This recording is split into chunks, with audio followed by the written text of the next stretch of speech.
Hey, what's going on YouTube? It's your man Soul here. I want to welcome everyone back to the channel. I hope everyone out there is staying as safe as they possibly can in these times that we are in. And in today's video, we are going to be talking about my predictions for the Shadowlands content update that's coming next week via live stream. So sit back, relax, and without further ado, let's jump in. So if you haven't heard, next week on Tuesday, June 9th, we are getting a Shadowlands content update. Hey guys, Future Soul here. I had to make a little edit to this video because at the recording of this current message and the recording of the video, the live stream has been postponed due to some of the things going on in the world currently as we speak. So I just wanted to make that quick edit. However, my prediction still stands true. I thank you for continuing listening and hope you enjoy the rest of the video. Thanks. Via live stream, hosted by Mr. Ian Hazakostas himself, aka Big Brother in the Sky, aka Watcher. And I got a few theories on what's going to be said in this live stream, but first and foremost, I want to say that I'm about 80 to 85% sure that we're going to get the Shadowlands pre-patch release date. The pre-patch being all of the changes that we normally see on retail coming to us so we can actually, play through it. Now, there's a reason for that, and I know a lot of people are thinking, whoa, so there's a lot of things we got to test. We haven't seen Mythic Plus testing, we haven't seen Raid testing, we haven't seen all the Covenant abilities. Hear me out. So, first and foremost, let's nail that Covenant ability thing, because that's something that they already spoke on. Last time we did the live stream, not we, but Preach, and I forget the gentleman's name from Blizzard, but they did the live stream.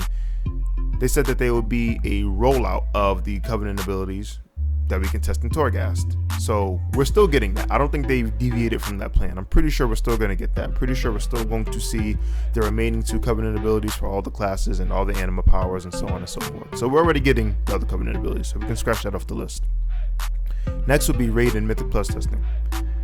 Those things I feel like are so easily tuned that they can kind of rest on their laurels a little bit with bringing that out to testing. Now, it is important to test certain bosses and certain mechanics and certain dungeon maps and stuff like that to see what will work and what won't work. However, like I said, those things are so easily tuned that you can change it. Listen, if a mechanic is hitting too hard, you can either tone it down or take it away completely. You know what I mean?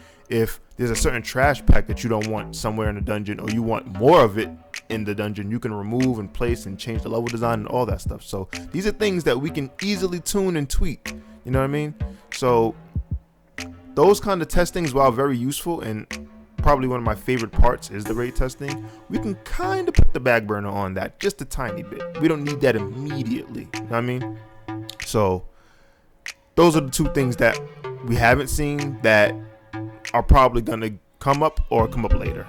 I guess the last thing would be the zone, the last zone, which is the Maw, which is supposed to be like the final zone, kind of like a Tanan jungle type thing. And even though we've gotten all the other zones in a build, I don't see them just say, hey, this is the live stream update, this is when the Maw is coming. Now, they're probably going to mention it, but I don't think the sole focus is going to be on the Maw. Like, I don't think you announce a live stream event 2 weeks prior to the date just to talk about that, especially when we've gotten information similar to that in builds. Like, I don't think it's that important, you know what I mean? So that's it for the Maw. But back to my prediction.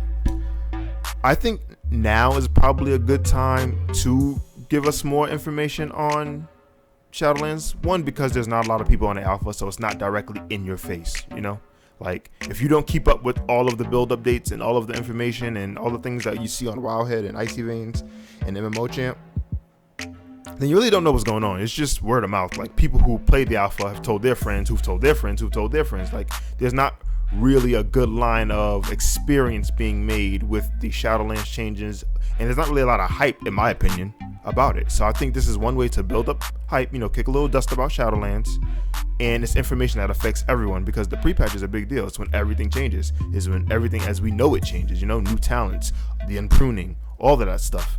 So it's a really good way to kick up some dust about Shadowlands for those who aren't on the alpha, you know what I mean? So there's that. Number 2, if you're not on the alpha, retail's kind of stagnant. It's kind of stale, like you're not really doing anything. You kind of got into this monotonous flow of, all right, if you're a raider, you're gonna raid, you're gonna farm a little bit, you're gonna raid another day, farm a little bit, raid your third day if you're a 3-day raiding guild, and then that's it. You go do your keys end of the week. If you're a PvP, you dabble into some Mythic Plus. I mean, not Mythic Plus, I'm sorry, some Arena, some RBG. But that's really it.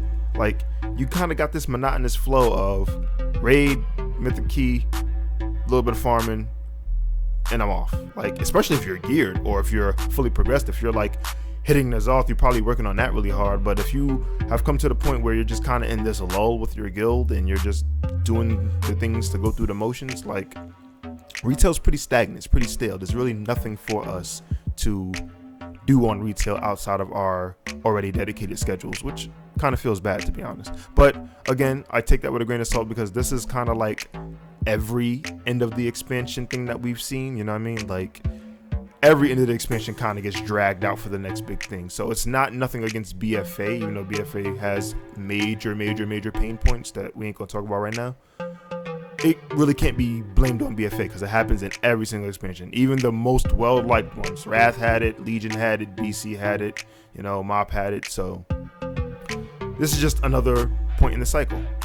However, what I think they have to do now is, because they've already said and doubled down on the fact that they're not giving us a 8.3.5 patch, it kind of moves the schedule up a little bit, you know what I mean? Like, it kind of says, hey, we don't have that buffer zone, because right now, currently, at the recording of this video, we are in the 20th week of the current Mythic Plus and PvP season. Next week, we're going to be in the 21st week.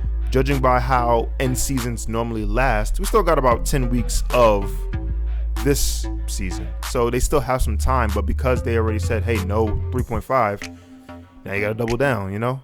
Like, well, now they've already doubled down. Now they got to actually, you know, produce something, because we know that they're not going forward with anything else. And to be fair, they don't really need to. Like, they don't really have to, because we've gotten a lot of the stuff that would come in a smaller patch anyway. We've gotten purchasable corruption. We've gotten essences that kind of account-wide, you know, with Echoes of Nyalotha. We've gotten a faster upgrading system to the cloak. We've already nerfed some of the bosses through hotfixes. We haven't seen like we did see some Mythic N'Zoth nerf. So it's like we've kind of gotten all that stuff that you would normally see in a 0.5 patch already. So we don't really need one at this point. But I do think pre-patch is coming. Like I said, I'm about 80 to 85% sure. I'm about 20% sure that we're going to get a Shadowlands release date. I don't know if they're in the stage right now to say that, but I'm about 20% sure that we'll do that, because they might just want to, you know, just throw it out there to really get the hype train started. But I don't feel that comfortable about them saying that, because I don't know if that's what they're going to do. But I do feel comfortable with them giving us a pre-patch release date, because I don't think that hurts anything. I think it only helps the community. But that's my theory on it. Tell me what you guys think is going to happen. What do you think is going to be the major points of the live stream besides the class changes and the pre-patch? Like, do you think I missed something completely? Let me know in the comments below. Once again, I thank everyone for tuning in and watching this video and taking the time out their day to listen to me talk. And you don't know how much I appreciate it. So I take off with you guys being great. I've been Soul, and I'm out. Peace.